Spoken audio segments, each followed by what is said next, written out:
போலி வாக்காளர்கள் விவகாரத்தில் அதிமுகவை விமர்சனம் செய்ய திமுகவிற்கு தகுதி கிடையாது என அதிமுக பொதுச் செயலாளர் எடப்பாடி பழனிசாமி பதிலடி கொடுத்துள்ளார். மக்களை காப்போம் தமிழகத்தை மீட்போம் பிரச்சாரத்தின் ஒரு பகுதியாக விருதுநகர் மாவட்டம் சாத்தூரில் எடப்பாடி பழனிசாமி மக்கள் மத்தியில் பேசினார். மு.க.ஸ்டாலின் எதிர்க்கட்சி தலைவராக இருந்தபோது கடனை குறைக்க நிபுணர் குழு அமைக்கப்படும் என்று கூறியதாகும். ஆனால் கடன் வாங்குவதற்கே நிபுணர் குழு அமைத்தார்கள் எனவும் விமர்சித்தார். சென்னை மாநகராட்சி முழுவதும் திமுக போலி வாக்காளர்களால் மட்டுமே வெற்றி பெற்றுள்ளது என்றும் போலி வாக்காளர்கள் விவகாரத்தில் அதிமுகவை விமர்சனம் செய்ய திமுகவிற்கு தகுதி கிடையாது எனவும் சாடினார்.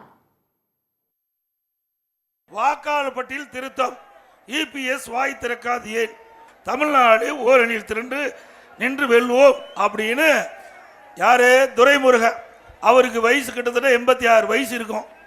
86 வயசுல இப்படிப்பட்ட ஒரு பொய்யான அறிக்கையை வெளியிட்டிருக்கார். உண்மையிலேயே ஆட்சியில் இருப்பது திமுக தான் ஆட்சியில் இருக்குது. இப்ப யார்கிட்ட அதிகாரம் இருக்குது? திமுக தான் அதிகாரம் இருக்குது. அவர்களுடைய கீழ்தான் அதிகாரிகள் இருக்கிறாங்க.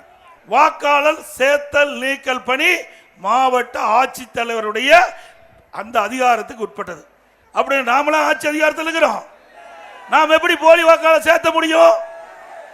ஆக திராவிட முன்னேற்ற கழகம் எப்பொழுது பாரதிய ஜனதா கட்சியோட நம்ம கூட்டணி வச்சோமோ அப்பொழுது அவர்களுக்கு பயம் வந்து விட்டது.